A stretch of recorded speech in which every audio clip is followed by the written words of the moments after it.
Hello बच्चों, let us understand the solution for this question. The question says that, so why is Newton's first law of motion also called Galileo's law of inertia? State the other two laws of motion. तो यहाँ पर मुझे बताना है कि जो Newton का जो फर्स्ट लॉ होगा हमारे पास मोशन का, उसको हम गैलीलियोस लॉ ऑफ इनर्शिया बोलते हैं। साथ में मुझे दो लॉ ऑफ मोशन को भी एक्सप्लेन करना है। तो फर्स्ट हम बात करते हैं यहाँ पर की कंसेप्ट। सो की कंसेप्ट में हम कह सकते हैं कि जो इनर्शिया होगा हमारे पास, that is law of inertia. Law of inertia concept हम यहाँ पर यूज करेंगे फर्स्ट की कंसेप्ट। सेकंड कंसेप्ट में हम इनर्शिया को सिंपली डिफाइन कर सकते हैं। यहाँ पर जो इनर्शिया होता है हमारे पास, इनर्शिया हमारे पास क्या होता है? Inability to change state of motion, किसी बॉडी की एबिलिटी को चेंज करना। Inability to change state of motion, state of motion is known as inertia. उसको हम क्या बोलते हैं? इनर्शिया बोलेंगे। तो अब हम इसके सॉल्यूशन पर आते हैं। Solution for this question. So Newton के first law of motion, Newton's first law of motion.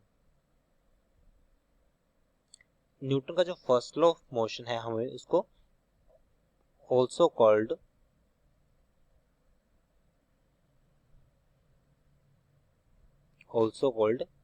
Galileo's law of inertia, also called Galileo law of inertia. So because from his experiment, he stand from Galileo.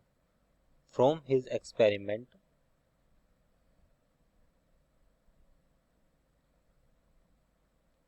he deducted that जब भी कोई body, when a body in motion, तो motion में है कोई body, so remain in motion unless a force will remain in motion,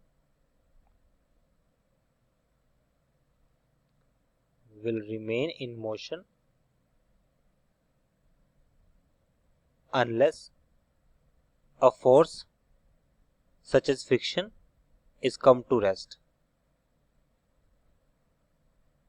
force हमारे पास क्या हो सकता है इसमें? Friction. It to come to rest, जब तक वो रेस्ट में ना आए, come to rest. So this law also the first law of Newton's, so it is also first law of Newton. तो इसी पॉइंट से हम इसको गैलीलियो लॉ ऑफ इनर्शिया भी बोलते हैं। सेकंड, मुझे दो लॉ भी अप्लाई बताने हैं। सेकंड, अब हम बात करते हैं न्यूटन सेकंड लॉ। न्यूटन के सेकंड लॉ के according it states that force will be directly proportional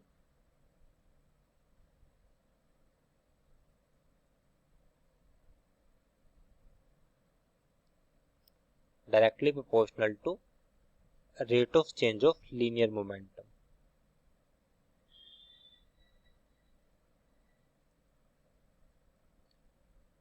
Rate of change of linear momentum, that is F directly proportional to rate of change of linear momentum, means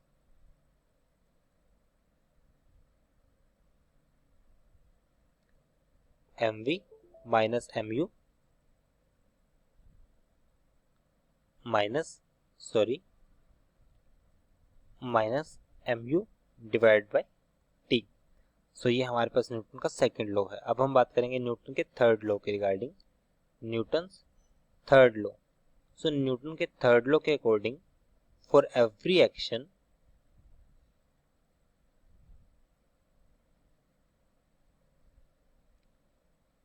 there is always equal and opposite reaction.